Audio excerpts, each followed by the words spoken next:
저와 여러분이 한 절씩 하나님 말씀을 교독하겠습니다. 끝으로 말합니다. 여러분은 주님 안에서 그분의 힘찬 능력으로 굳세게 되십시오. 악마의 간계에 맞설 수 있도록 하나님이 주시는 온몸을 덮는 갑옷을 입으십시오. 우리의 싸움은 인간을 적대자로 상대하는 것이 아니라 통치자들과 권세자들과 이 어두운 세계의 지배자들과 하늘에 있는 악한 영들을 상대하는 것입니다. 그러므로 하나님이 주시는 무기로 완전히 무장하십시오.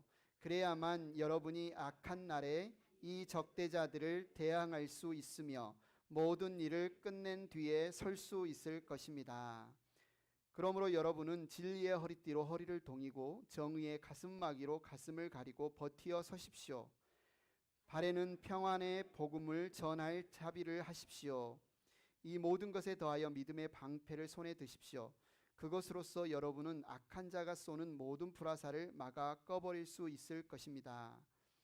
그리고 구원의 투구를 받고 성령의 검, 곧 하나님의 말씀을 받으십시오. 아멘. 자리에 앉으시기 바랍니다. 우리가 샬롬으로 인사를 나눴는데요. 지난 한 주 여러분은 어때? 평화를 누리셨습니까? 아니면 여러분의 평화를 누가 빼앗아 갔습니까? 싸운 적이 있습니까? 아니면 마음속에 갈등을 느끼신 적이나 아니면 우울하거나 힘든 일이 있으셨습니까? 성경은 이미 2000년 전에 예수님이 오셔서 우리에게 샬롬, 평화를 선물하셨는데, 평화를 주셨는데 우리는 왜 평화를 누리지 못할까? 하나님이 이미 예수님을 통해서 우리에게 주신 이 평화를 우리가 누리지 못하는 의미가 뭘까? 질문을 하게 되는 것 같아요. 요즘 전쟁의 소문이 뉴스를 뒤덮고 있습니다.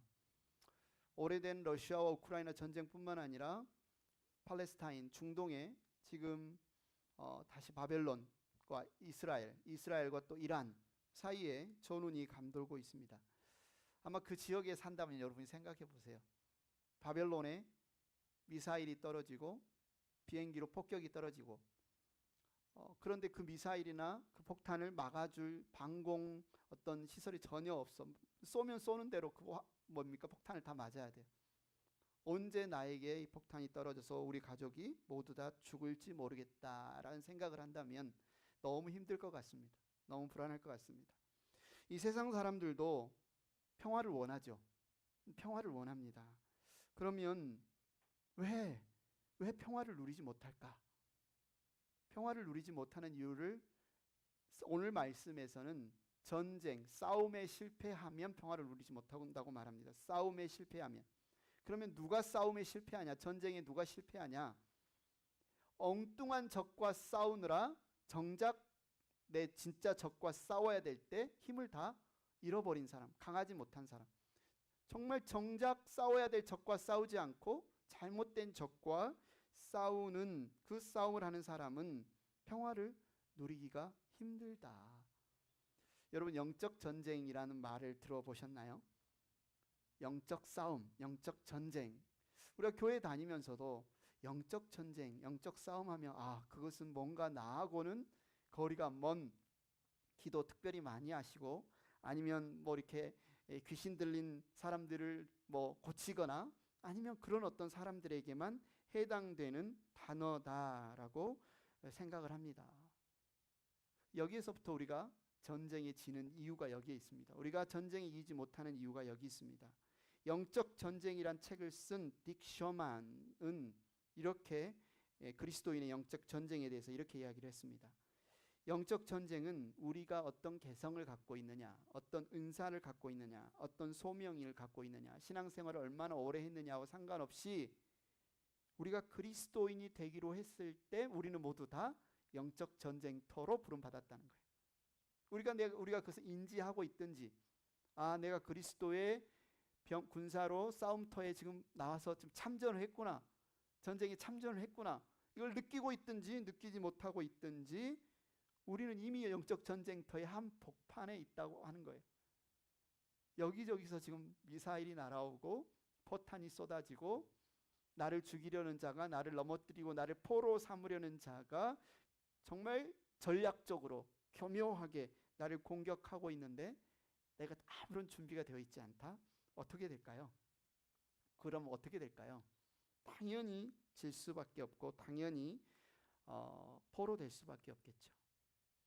전쟁 중에는 전방에서 피 터지게 싸우는 전방 군인이 있는가 하며 후방에서 그 군인을 또 지원하는 병과에 있는 군인도 있습니다. 그런데 우리는 사실은 최전방에서 어쩌면 우리의 삶의 일상에서 지금 영적 전쟁을 싸우고 있다. 그 이야기를 오늘 성경 이야기하는 거예요. 여러분의 가정이, 우리 교회가, 여러분의 일터가 영적인 전쟁터다. 아마 여러분이 오늘 이 자리 예배에 들어오기 위해서 이 오는 것 자체도 여러분에게 엄청난 씨름이었을 수 있습니다. 엄청난 전쟁이었을 수도 있습니다. 지난 한 주 사랑하는 나의 가족이 나의 싸움의 대상이라고 생각했을 수도 있습니다. 그러나 영적인 전쟁은 거창한 것이 아니라 각자의 삶 속에서 일상에서 치열하게 벌어지는 것인데, 우리가 그 싸움을 잘 싸웠다고 해서 당장 그 싸움이 이겼다 졌다로 끝나버리고 승리의 면류관을 받는 것이 아니라 계속해서 매일매일 일상을 우리가 그 싸움을 싸워나가야 된다. 히브리서 11장 13절에 보니까요, 우리 신앙의 믿음의 선배들이 이렇게 살았다고 합니다. 이 사람들은 모두 믿음을 따라 살다가 죽었다. 그들은 약속하신 것을 받지는 못했지만 그것을 멀리서 바라보고 반겼으며 땅에서는 길손과 나그네 신세임을 고백하였습니다. 이런 말을 하는 사람들은 자기네가 고향을 찾고 있다는 것을 나타내는 것입니다. 그러니까 믿음의 사람들은 이 땅에서의 삶이 본향이 아니라 나그네였고 길손이었고 어쩌면 전쟁터였고, 아프가니스탄에, 이라크에 파병된 우리가 미군 병사라고 한다면 최고의 소망은 뭐겠습니까? 전쟁터에서 죽지 않고 적군의 포로가 되지 않고 내 사랑하는 가족의 품으로 돌아가는 것, 그것이 어쩌면 전쟁을 싸우고 있는 군인으로서의 아마 소망이었을 겁니다. 오늘 이 히브리서 기자들도 우리의 본향이 있는데, 우리는 본향으로 가야 되는데 그 본향으로 가기 전에 여기에서 지금 싸움을 싸우고 있는데, 이 싸움을 다 마치고 선한 싸움을 다 마치고 우리 아버지, 우리 하나님이 계시는 곳에 우리가 가는 것이 우리의 어쩌면 소망인데, 그럼 가장 불행은 뭐냐? 불행한 상태는 뭐냐? 적군의 포로가 되는 거죠. 그러지 않습니까? 싸우다가 가장 불행한 사람은 아마 적군의 포로, 악마의 포로가 된 자, 악마의 종로를, 사탄의 종로를 타고 있다면 이건 너무 불행한 상태인 것 같아요. 그런데 많은 그리스도인이 지금 영적 전쟁을 하고 있는데 병사로 잘 싸우느냐, 아니면 나도 모르게 오히려 악마의 속임수에 속아서 지금 종로를 타고 있느냐. 여러분이 뉴스를 들었는지 모르겠습니다. 이스라엘과 바벨론의 전쟁의 서막이 어디서부터, 저기 헤즈볼라 맞죠? 삐삐 사건 아시죠? 예. 얼마나 얼마나 전략적으로 교묘하게 삐삐 안에 폭탄을 넣어서 삐삐가 울리고 그것을 확인하는 순간 그게 터져서 수많은 사람들이 죽었지 않습니까? 얼마나 교묘하고 전략적으로 전쟁이 일어나는지 몰라요.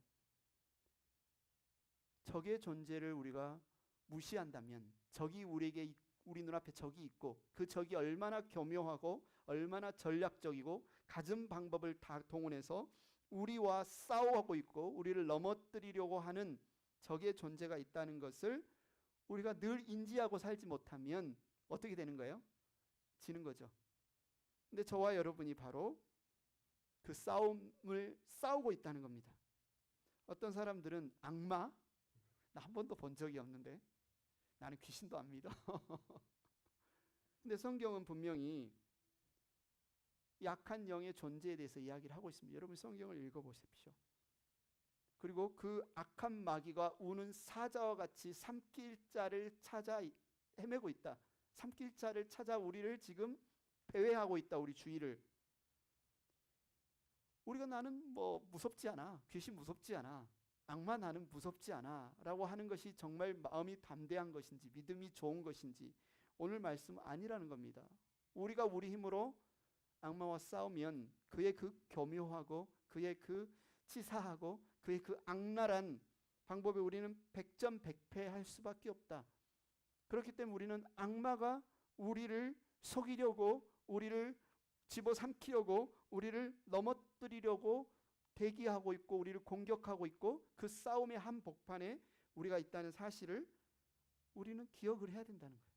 그걸 무시하면 오늘 나의 지금 여러분 예배드리는 이 순간에도 공격할 수 있습니다. 여러 가지 다른 생각으로 여러분의 마음을 파고들어서 그 존재가 나를 공격할 수 있다는 사실, 적이 언제든지 나를 공격할 수 있다는 사실을 우리가 기억하는 것, 적의 존재를 무시하지 않는 것.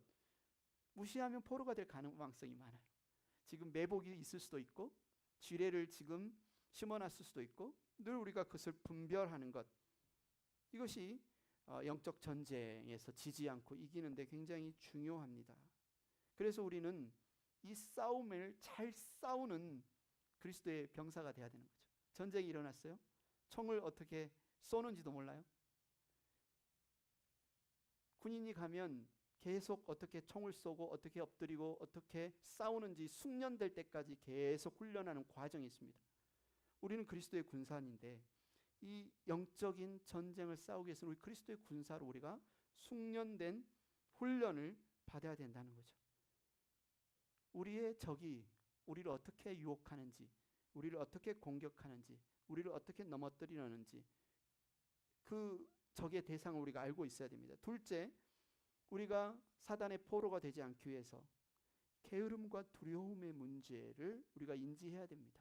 게으름과 두려움의 문제. 영적 싸움에 있어서 게으름과 두려움은 사총과 같아요. 잠언에 보니까요, 게으른 자는 길에 사자가 있다고 거리에 나가지 않는다. 왜 게으른가? 두렵기 때문에. 왜 두려운가? 게으르기 때문에 사총 관계에 있다는 겁니다. 게으름을 핑계로 우리는 영적인 게으름을 핑계로 하나님의 말씀을 더 읽지 않고 더 기도하지 않고 싸우는 법을 배우지 않고 두려워서 숨어 있기만 할 때 우리는 사단의 포로가 될 가능성이 많다. 독일 학자 가운데 판제와 슈테그만이라는 학자가 독일 사람들이, 일반적인 독일 사람들이 두려워하기 때문에, 이 두려움이란 이 증상 때문에 독일 전체 경제에 미치는 손해에 대해서 실제적으로 경제적으로 계산을 해봤어요. 직장에서 직장에서 겪는 이 어려움을 잊으려고 술을 마시는데 쓴 비용이 400억 마르크다.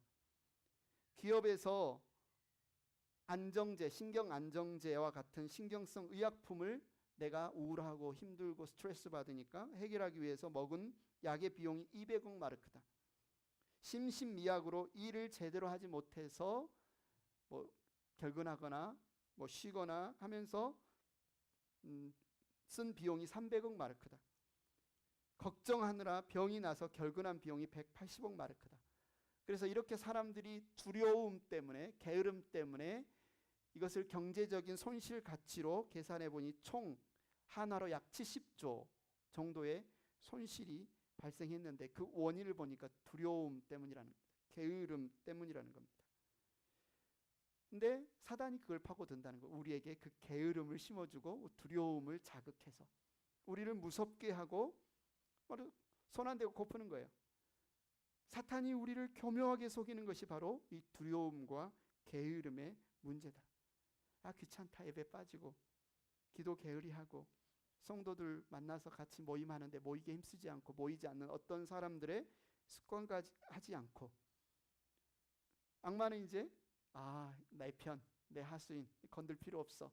기도도 하지 않고 사랑도 하지 않고 이미 영적 전쟁에서 지금 사단과 맞서 싸우고 있지 않은 그 대상을 사탄은 그냥 내버려둬도 상관이 없는 거예요. 에베소서 6장 12절 말씀 같이 한번 읽어보겠습니다. 시작. 우리의 싸움은 인간을 적대자로 상대하는 것이 아니라 통치자들과 권세자들과 이 어두운 세계의 지배자들과 하늘에 있는 악한 영들을 상대하는 것입니다. 여러분, 지난 한 주 말다툼 있으셨나요? 부부싸움 있으셨나요? 아니면 어떤 손님의 기분 나쁜 태도 때문에 하루 종일 여러분 기분이 잡치고 그 다음에 오면 그분 저 손님 안 왔으면 좋겠다. 뭐 이런 어떤 갈등이 있으셨나요? 근데 성경은 뭐라고 이야기하는 거예요? 속았다는 거예요, 우리가 그거. 그리고 그 사람이 적이 아니라는 겁니다. 그 사람이 우리의 싸움의 대상이 아니라는 겁니다. 우리는 내 남편이, 내 와이프가, 우리 아이들이, 누구 어떤 손님이 나를 기분 나쁘게 하고 나를 힘들게 하고 그래서 내가 너무 지치고 내 인생이 행복하지 않고 그래서 그 누군가와 감정 싸움을 하거나 실제적인 싸움을 하는 그 인간이 우리의 적이 아니라 적대자가 아니다. 그 배후에 진짜 적이 있다는 겁니다. 그 배후의 진짜 적은 통치자들과 권세자들과 이 어두운 세계의 지배자들과 하늘에 있는 악한 영들이 정말 누군가를 통하여서 우리를 공격하고 있다는 거예요. 그래서 우리는 이 사탄의 포로가 되지 않기 위해서 우리는 깨어 있어야 된다. 셋째, 악마가 얼마나 악한 존재인지 모르기 때문에 우리가 영화 같은 데 보면 이렇게 뿔이 귀엽게 달린 그리고 꼬리가 이렇게 나와가지고 그죠? 이 무슨 쇠꼬챙이 같은 거, 삼지창 같은 거 들고 있고 이런 캐릭터 애니메이션 모양이 있으니까 악마가 있는 것 같긴 한데 악마가 뭐 별로 그렇게 무섭지는 않은 것 같아. 뭐 귀여운 것 같아. 악마는요 악하고 비열하고 치사할 때 이를 데 없습니다. 심지어 무자비하기가 얼마나 무자비한지 모릅니다. 여러분 히틀러를 통해서 그 아우슈비츠 수용소나 그 수용소에서 죽은 수많은 학살된 사람들이 얼마나 많습니까? 600만 이상이잖아요. 스탈린을 통해서 우크라이나 대학살에서는 1500만 명 이상이 죽었습니다. 일본이 중국을 침략해서 난징해서 그 도시 하나에 학살한 사람만 20만에 30만이에요. 여기에 악한 영이 권세자들이 통치자들이 그들을 통하여서 얼마나 무자비하고 악랄하게 사람들을 죽이는지 모릅니다. 악마는 절대로 정정당당하게 싸우지 않아요. 상어처럼 피냄새를 맡으면서 가차없이 공격합니다.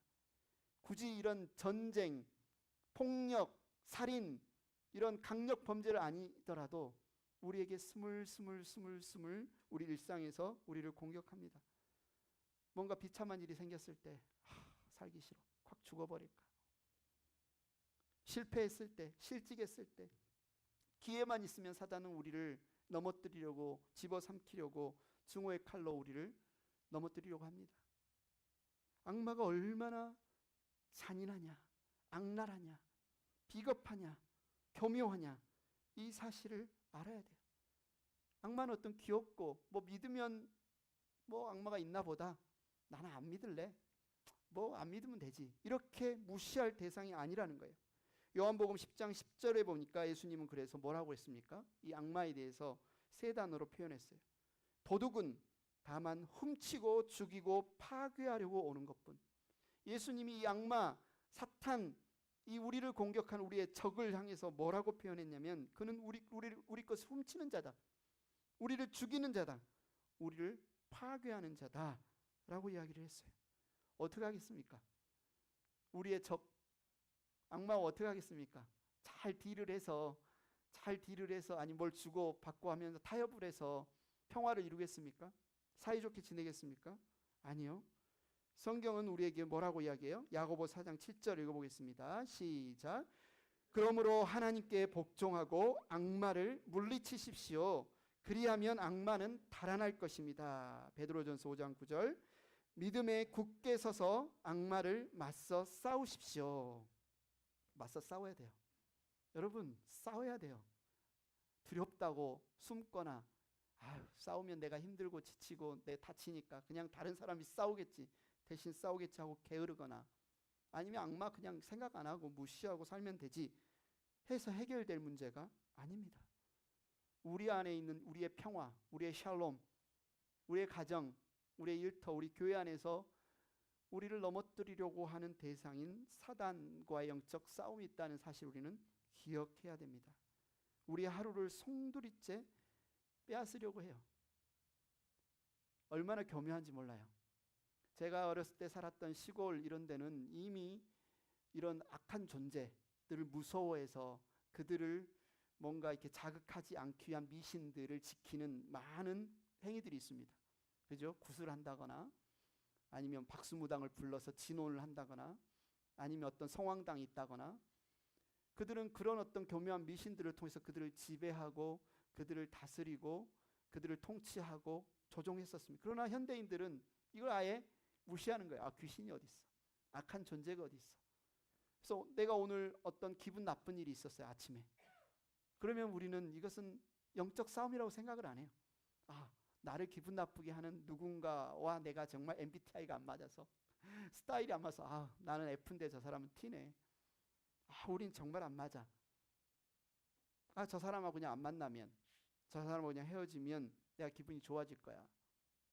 내가 오늘 하루를 기분 잡치게 한 그 일들이 사단의 공격인 것을 우리 인정하지 않아요. 몰라요. 진짜 적과 싸워야 되는데 그냥 사람과 싸우는 겁니다. 그러면서 내 하루를 그냥 사탄에게 상납하는 거예요. 내 일주일을 그냥 사탄에게 상납하는 거예요. 아, 오늘은 재수 없는 날이야. 아, 오늘은 그냥 우울한 날이야. 오늘은 그냥 짜증나는 날이야.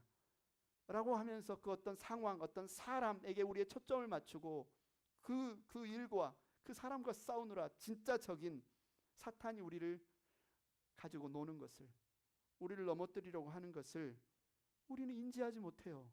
진짜 적하고 싸워야 되는데 그냥 눈앞에 있는 사람과 사건과 싸우느라 우리 힘을 그냥 진을 다 빼버립니다. 사단이 현대에 얼마나 교묘하게 우리를 속이는지 모릅니다. 우울증, 스트레스, 어떤 관계 안에서의 결핍, 막 죽고 싶은 생각들을 막 들게 해요.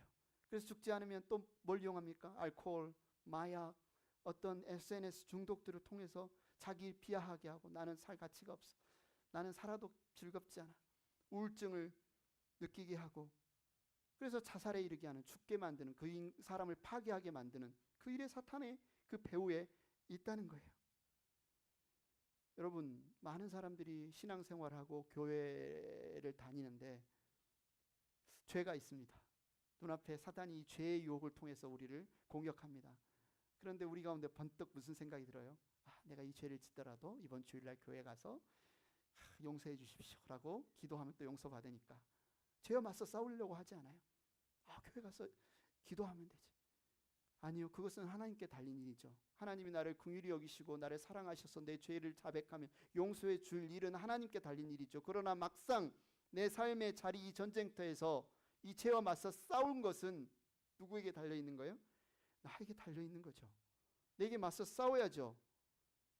여러분, 다윗 왕 아시잖아요. 그 위대한 왕 다윗이 그날 밧세바를 봤을 때, 마음에 음욕이 올라왔을 때 어떻게 해야 됐습니까?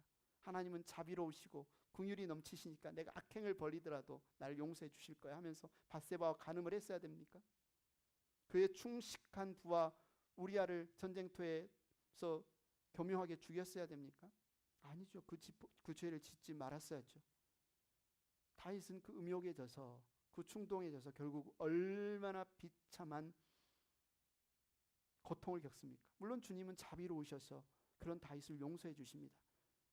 그러나 그가 그 죄를 범함으로써 겪었던 그 고통과 그 아픔과 밧세바 사이에서 낳았던 자기 아이가 죽는 일들, 얼마나 처절한 고통을 겪었는지 우리는 기억해야 돼요. 사단이 죄를 통해서 우리를 넘어뜨리려는 이 공격을 우습게 여기면 안 됩니다. 우리 깨어 있어야 됩니다.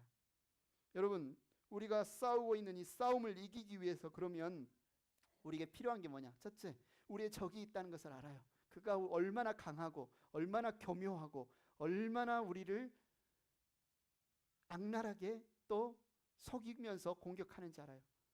그런데 우리가 우리 힘으로 싸우면 집니다. 백전백패합니다. 그래서 이기려면 어떻게 해야 돼요? 강해져야죠. 이기려면 강해져야죠. 그 강함이 그럼 어디에서 오느냐? 오늘 말씀에 이 강함, 악마와 싸워서 이길 수 있는 강함은 주님께로부터 온다고 이야기합니다. 악마와 싸워서 이길 수 있는 강함은 주님께로부터 온다. 그러면 싸움에 시작은 뭐냐? 싸움의 시작은 우리 자신을 바라보는 것에서 나와서 주님을 바라보는 것으로 옮겨가지 않으면 우리 싸움은 집니다. 여러분 잘 생각해 보십시오. 부부싸움을 하거나 어떤 문제를 겪거나 있을 때 여러분 자신을 바라봅니까? 주님을 바라봅니까? 여러분 자신의 감정 아니면 여러분 힘들게 한 어떤 사람을 바라봅니까? 아니면 거기에서 그 문제를 놔두고 일단 주님을 바라봅니까? 우리는 이 성경 말씀을 보면 그래야지 알면서도 막상 누가 나를 이렇게 공격하고 책망하고 기분 나쁘게 하면 주님을 바라보는 게 아니라 그 사람을 바라보고 나 자신을 바라보고 되죠. 그런데 성경은 전쟁에서 승리하기 위해서는 반드시 자신을 바라보고 자신을 의지하는 것에서 주님을 바라보고 주님을 의지하는 것으로 전환하지 않으면 절대 이길 수 없다. 여러분 이집트에서 노예 생활하던 이스라엘 백성이 출애굽 이집트를 나왔습니다. 어디를 향해서 가고 있죠? 가나안 땅.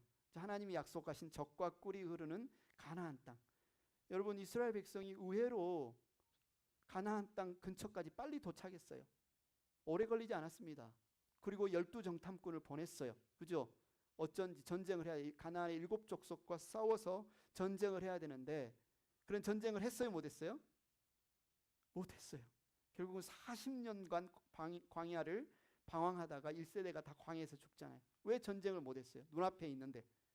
싸워야 할 적이 눈앞에 있고 이 전쟁이 이기면 그 땅에 들어갈 수 있는데 왜 전쟁을 못했습니까? 민수기 13장 32절에 보십시오. 10명의 정탐꾼들이 12명 정탐꾼 중에 10명의 정탐꾼들이 나쁜 소문을 이스라엘 백성이 퍼뜨렸다고 합니다. 읽어보겠습니다. 그러면서 그 탐지한 땅에 대하여 나쁜 소문을 퍼뜨렸다. 그들은 이스라엘 자손에게 그 땅에 대해서 이렇게 말하였다. 우리가 탐지하려고 두루 다녀본 그 땅은 그곳에 사는 사람들을 삼키는 땅이다. 또한 우리가 그 땅에서 본 백성은 키가 장대 같은 사람들이다. 거기에서 우리는 또 네피림 자손을 보았다. 아낙 자손은 네피림의 한 분파이다. 우리는 스스로 보기에도 이제 누구를 봤어요? 상대 적들을 보고 우리 자신을 보니까 우리가 우리 자신을 보기에도 우리는 메뚜기 같았지만 그들의 눈에도 우리가 메뚜기 같았을 것이다. 지금 누구를 보고 있어요? 자기를 봐요. 자기 자신을 보고 자기 자신들을 헤아려 보고 자기 자신들의 힘을 의지해서 이렇게 보고를 합니다. 그래서 전쟁에 참여해서 싸워야 될 이스라엘 자손들이 어떤 반응을 합니까? 그들도 다 자신을 봐요. 맞아. 이 가나안 땅에 있는 자손들은 키도 크지. 성벽은 견고하지. 그들은 철병거를 가지고 있지. 싸움도 잘하지. 우리는 오랫동안 노예 생활하다가 광야에서 지쳐 제대로 먹지도 못하고 우리는 힘도 약하지. 우리는 메뚜기와 같지. 자신을 생각하고 자신을 바라보고 자신을 헤아리느라 낙심하고 두려워했어요. 민수기 14장 1절에 이들이 어떻게 반응합니까? 온 회중이 소리 높여 아우성쳤다. 백성이 밤새도록 통곡하였다. 온 이스라엘 자손이 모세와 아론을 원망하였다. 온 회중이 그들에게 말하였다. 차라리 우리가 이집트 땅에서 죽었더라면 더 좋았을 것이다. 아니면 차라리 우리가 이 광야에서라도 죽었더라면 더 좋았을 것이다. 그런데 주님은 왜 우리를 이 땅으로 끌고 와서 칼에 맞아 죽게 하는가? 왜 우리의 아내들과 자식들을 사로잡히게 하는가? 차라리 이집트로 돌아가는 것이 좋겠다. 싸워야 되는데 전쟁터에 싸워야 되는데 이들이 자신들을 바라보고 자신들을 헤아려보고 자기 자신들을 의지할 때 일어난 반응입니다. 그러나 12정탐꾼 가운데 2명 갈렙과 여호수아는 자신들을 보지 않았어요. 그렇죠? 자신들을 의지하지 않았던 사람들이에요. 그들은 어떻게 보고합니까? 주님만을 바라봤던 그들은 이렇게 보고합니다. 우리가 탐지하려고 두루 다녀본 그 땅은 매우 좋은 땅입니다. 주님께서 우리를 사랑하셔서 이집트에서 우리를 끌어내지 않았습니까? 이집트의 장자들이 다 죽을 때 그 피로 우리를 살려주지 않았습니까? 그 사랑하신 그 하나님 주님이 우리를 사랑하시면 그 땅으로 우리를 인도하실 것입니다. 젖과 꿀이 흐르는 그 땅을 우리에게 주실 것입니다. 다만 여러분은 주님을 거역하지만 마십시오. 여러분은 그 땅 백성을 두려워하지 마십시오. 그들은 우리의 밥입니다. 다른 사람들은 자신들을 바라보면서 메뚜기라고 생각하는데 이들은 주님을 바라보고 그들을 바라보니 그들이 뭐예요? 우리의 밥입니다. 우리의 밥입니다. 그들의 방어력은 사라졌습니다. 주님을 바라보고 그들을 바라보니 그들의 철병거 키 큰 장수들은 다 사라졌습니다. 주님께서 우리와 함께 계시니 그들을 두려워하지 마십시오. 여러분, 이게 굉장히 중요한 영적 전쟁의 원리예요. 여호수아 갈렙이 지금 이스라엘 자손에게 말한 원칙은 나를 보지 말고, 나를 생각하지 말고, 나를 의지하지 말고 눈을 돌려서 주님을 바라보라는 겁니다. 주님께 시선을 돌리면 그분은 이집트의 그 철병거를 홍해에 수장시키신 분 아닙니까? 그 수많은 죽음의 천사가 와서 장자들이 다 죽을 때 이스라엘 백성의 장자들을 구원하신 분 아닙니까? 그걸 이미 이들은 경험했지 않습니까? 그 주님 안에 있으면, 그 주님을 의지하면 영적 전쟁에 승리할 수 있다는 거예요. 오늘 본문 10절 같이 한번 읽겠습니다. 시작. 끝으로 말합니다. 여러분은 주님 안에서 그분의 힘찬 능력으로 굳세게 되십시오. 여호수아 갈렙이 지금 이야기하는 우리의 싸움에 이기는 방법은 바로 이거다. 주님 안에서 그분의 능력으로 강해지는 것입니다. 주님 안에서 그분의 능력으로 강해지는 것인데, 여기에서 굳세게 되십시오라고 하니까 마치 우리가 굳세게 되는 것처럼 한글은 이렇게 번역이 돼 있지만 영어만 봐도 be strong이잖아요. be strong. 스트롱하게 되십시오. 스트롱의 짐을 경험하십시오거든요. 강하게 되어짐을 경험하십시오. 내가 내 힘으로 내가 강해지는 게 아니에요. 여기서 우리를 강하게 하시는 분은 주님이에요. 그래서 수동태로 여기에 적혀 있는 겁니다. 이 힘으로 나를 강하게 되어줘야 되는데 그것은 내가 하는 것이 아니라 주님이 나를 강하게 해주는 것이다. 그래서 에베소서를 쓰면서 바울이 1장에서 에베소에 있는 형제자매들을 위해서 뭐라고 기도합니까? 믿는 사람들인 우리에게 강한 힘으로 활동하시는 하나님의 능력이 얼마나 큰지를 제발 여러분이 알게 되기를 바랍니다. 이렇게 기도를 해요. 바울이 에베소 교회들 형제자매들을 위해 기도하는데 뭘 알기를 원해요? 주님의 능력이, 주님의 힘이 얼마나 강력한지, 믿는 자 안에, 우리 안에서 일하고 계시는 그분의 능력이 얼마나 강력한지를 여러분이 제발 좀 알았으면 좋겠습니다. 알게 되기를 바랍니다. 라고 기도해요. 그 능력은 어떤 능력이에요? 죽은 자들 가운데서 예수 그리스도를 죽음에서 일으키신 능력이에요. 그분 일으키신 예수님을 하늘의 보좌 우편에 앉히신 능력이에요. 온 우주의 생물, 온 땅의 왕들, 강력한 군대들을 그 발 앞에 완전히 엎드리게 하신, 굴복하게 하신 그 능력이에요. 죽음을 이긴 능력, 이 세상에 어떤 군대도 이길 수 없는 능력, 어떤 무기로도 무너뜨릴 수 없는 그 능력을 우리가 주님 안에 있으면 그 능력을 누구에게 주신대요? 우리에게 주신대요. 무기 싸움입니다. 현대전은 무기 싸움이에요. 여러분, 바벨론이래. 바레인 맞습니까? 헤즈볼라하고 이스라엘 전쟁이 게임이 안 돼. 왜 그래요? 이스라엘 아이언돔이라는 방공 시스템이 있습니다. 미사일이 와도 아이언돔에서 요격을 해서 미사일들을 다 요격을 해서 피해가 안 되게 막고 있어요. 그런데 헤즈볼라 쪽에는요, 비행기가 한 대도 없어요. 비행기가 한 대도 없어요. 요격 시스템이 없어요. 미사일을 쏘면 쏘는 족족 맞는 거예요. 비행기로 가서 폭격하면 그 비행기를 요격할 수가 없어요. 막을 수 없어요. 어떤 무기를 가지고 있느냐, 어떤 장비를 가지고 있느냐가 현대전에서는 너무너무 중요합니다. 너무너무 중요해요. 그런데 우리의 영적 전쟁의 이 장비, 이 힘, 이 파워가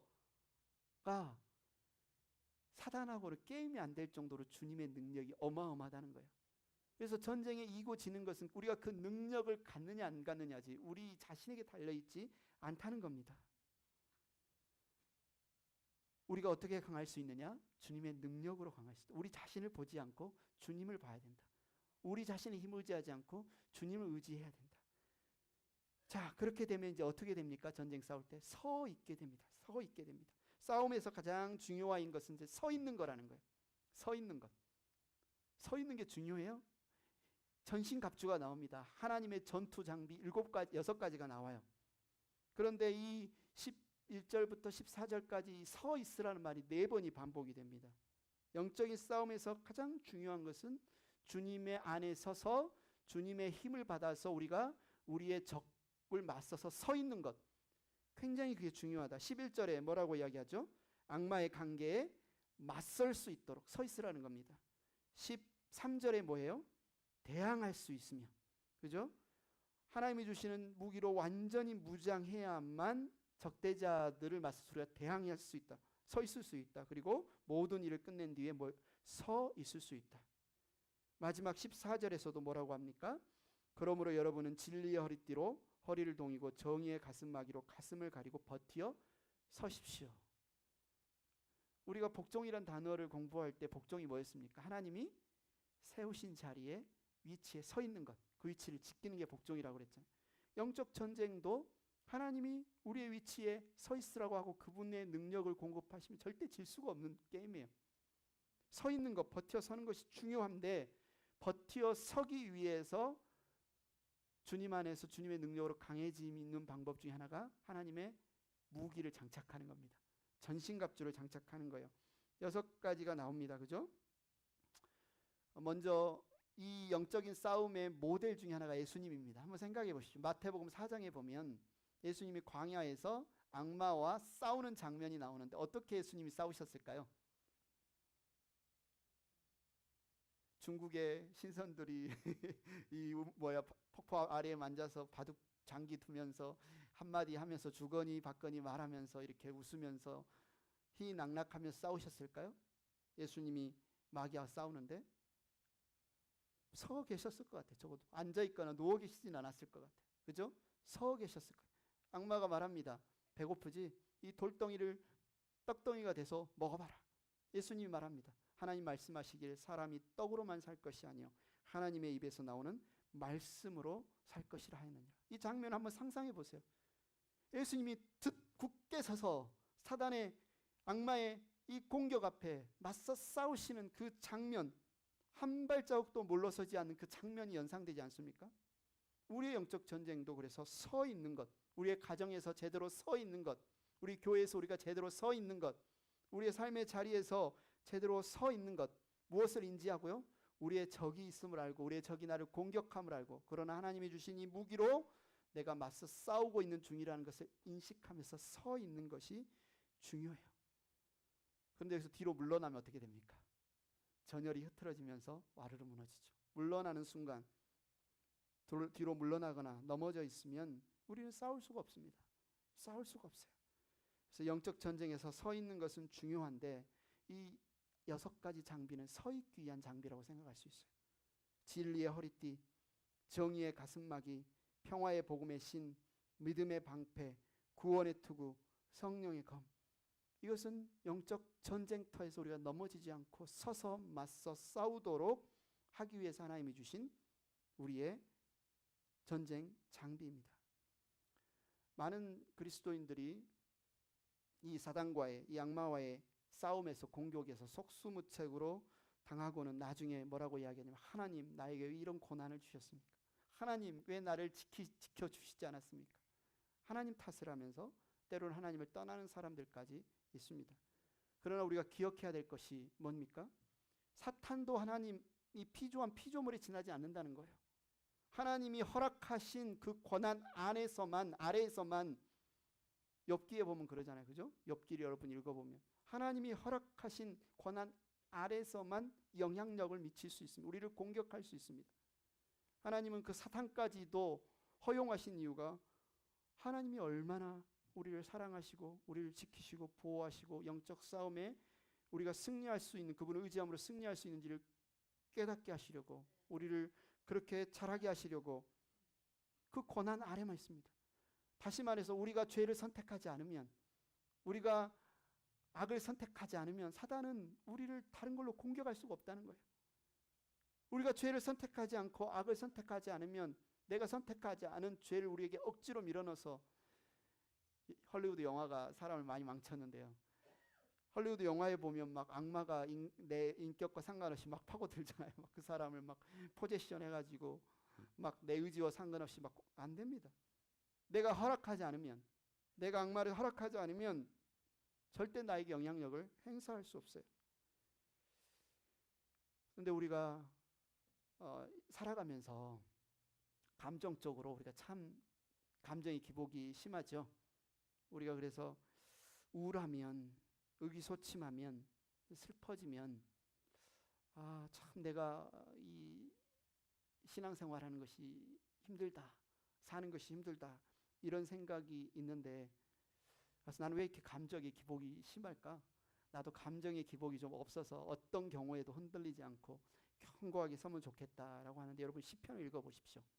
시편을 읽어보면 우리의 믿음의 선배들, 시인들 역시도 굉장히 감정적으로 의기소침해지거나 낙심하거나 좀 슬퍼하거나, 때로는 엘리야는 차라리 주님 저를 로뎀나무 안에서 죽고 싶습니다라고 막 고백하거나 그랬던 적이 정말 많이 기록이 돼 있어요.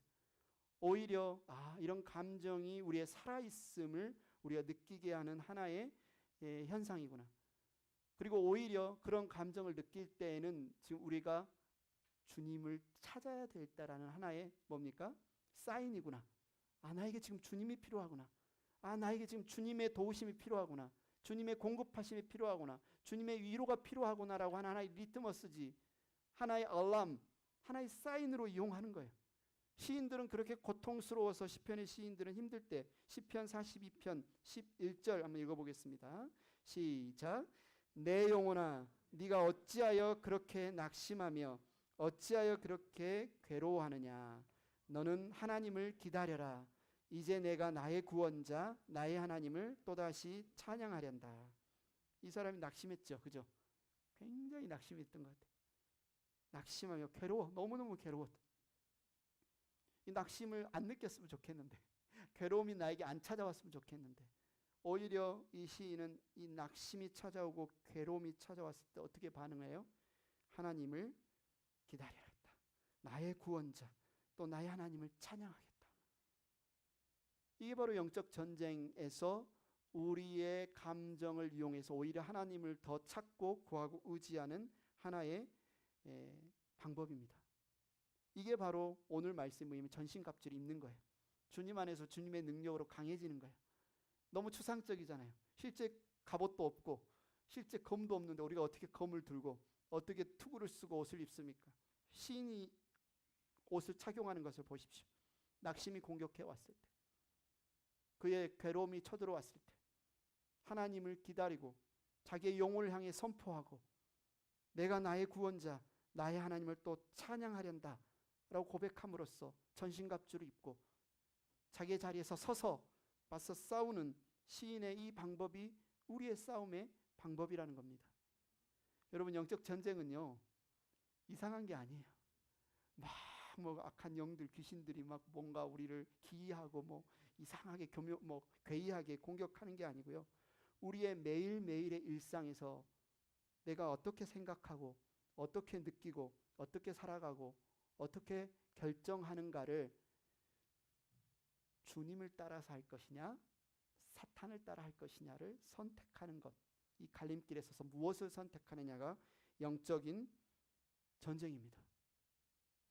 그래서 좋은 영적인 전쟁의 태도 중에 또 하나가 바로 시편 23편이라고 저는 생각합니다. 나의 목자를 누구로 삼을 것이냐, 주님, 주 여호와 주님을 나의 목자로 삼아 그분을 따라갈 것이냐, 아니면 사탄의 거짓말과 공격과 낙심에 내가 넘어져서 그 절망을 따라갈 것이냐, 그 사기꾼, 그 속임수에 넘어질 것이냐. 시편 23편 1절부터 4절을 같이 한번 읽어보겠습니다. 시작. 주님은 나의 목자시니 내게 부족함이 없어라. 나를 푸른 풀밭에 누이시며 쉴 만한 물가로 인도하신다. 나에게 다시 새 힘을 주시고 당신의 이름을 위하여 바른 길로 나를 인도하신다. 내가 비록 죽음의 그늘 골짜기로 다닐지라도 주님께서 나와 함께 계시고 주님의 막대기와 지팡이가 나를 보살펴 주시니 내게는 두려움이 없습니다. 아멘. 우리 영적인 전쟁터 가운데 여러분은 참전하고 있습니다. 적은 얼마나 교묘한지 모릅니다. 우리가 생각지도 못한 방법으로 우리를 공격합니다. 그러나 우리는 기억해야 됩니다. 사람이 절대 우리의 적이 아닙니다.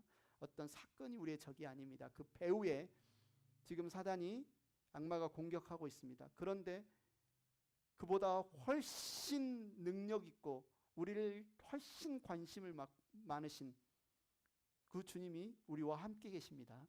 주님 안에서 그분의 힘찬 능력으로 우리가 의지하면 사단과의 싸움 걱정할 필요가 없습니다. 하나님 우리에게 주신 최고의 선물은 뭘까요?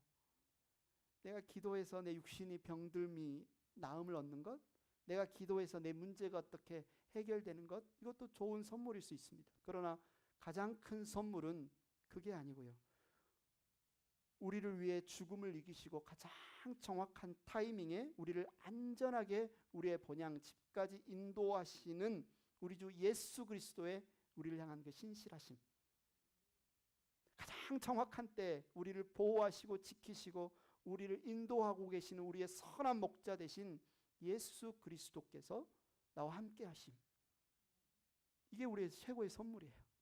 우리의 최고의 선물이에요. 어쩌면 우리의 가장 강력한 무기예요. 주님과 우리가 딱 붙어 있으면 사단은 아무리 이 사이를 파고들려고 흔들려고 해도 흔들 수가 없어요. 진짜 무기는요, 그래서 뭐예요? 주님을 바라보는 겁니다.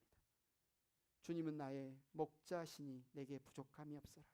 내가 푸른 풀밭에 나를 누이시며 쉴 만한 물가로 나를 날마다 인도하시는도다. 나에게 다시 새 힘을 주시고 당신의 이름을 위하여 바른 길로 나를 인도하신다. 내가 비록 죽음의 그늘 골짜기를 다닐지라도 주님께서 나와 함께 계시고 나의 막대기와 지팡이가 나를 보살펴 주신 내게 두려움이 없습니다. 이 말씀을 여러분 붙드시고 선포하시고 순종하시기를 바랍니다. 우리 찬양팀 앞으로 나오시고요, 이 시간 우리가 함께 찬양하겠습니다. 나의 안에 거하라. 나는 내 하나님이니 모든 환난 가운데서 너를 지키는 자라. 이 시간 함께 다 같이 자리에서 일어나셔 찬양하겠습니다.